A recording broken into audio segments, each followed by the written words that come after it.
যেটি শেয়ার করব সেটি হচ্ছে আমাদের যে আমগুলোতে এই ফাটা অবস্থায় দেখা যাচ্ছে এবং আটা গড়িয়ে পড়তেছে এই আমগুলোতে আমাদের। আসসালামু আলাইকুম রহমতুল্লাহ, আশা করি আপনারা সকলে ভালো আছেন। আজকে আপনাদের মাঝে আবার একটা নতুন ভিডিও নিয়ে চলে আসলাম।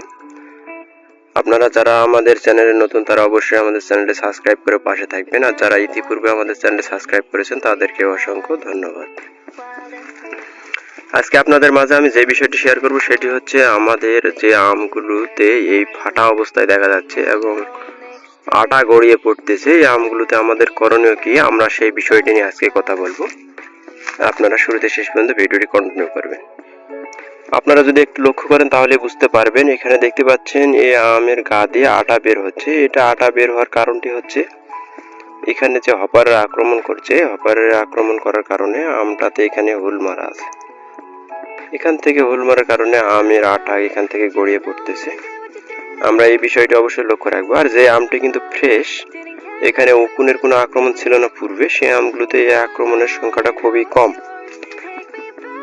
আমরা যে বিষয়টি বলতে পারি, আমাদের শুরু থেকে আমাদের এই আমগুলোতে রক্ষণাবেক্ষণ যদি ভালোভাবে করি তাহলে আশা করি সমস্যাগুলো আসবে না।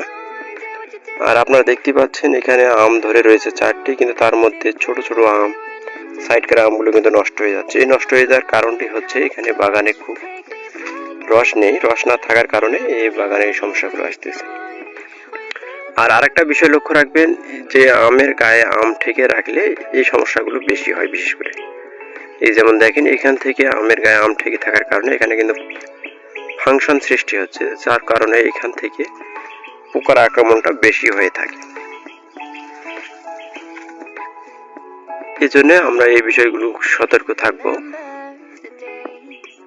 আর আমরা এই রোগ থেকে এড়ানোর জন্য আমরা যে বীজটি স্প্রে করতে পারি সেটি হচ্ছে আমাদের অ্যামিস্টার টপের গ্রুপের বীজটা আমরা স্প্রে করব। তার সঙ্গে আমরা এখানে ব্রোন স্প্রে করব, আর তার সঙ্গে আমরা 5 গ্রুপের বীজটা স্প্রে করব।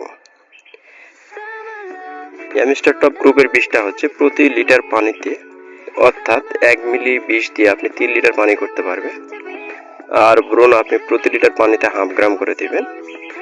আর যেটা আমরা 55 বলি, অর্থাৎ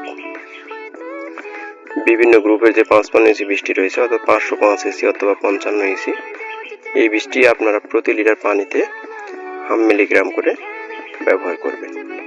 আর ডিসক্রিপশনে এই বিষের গ্রুপের নাম সহ আমরা বিস্তারিত লিখে রাখবো। আপনারা যদি আমাদের ডিসক্রিপশন চেক করেন তাহলে এই বিষের গ্রুপের নামগুলো আপনারা স্পষ্ট বুঝতে পারবেন।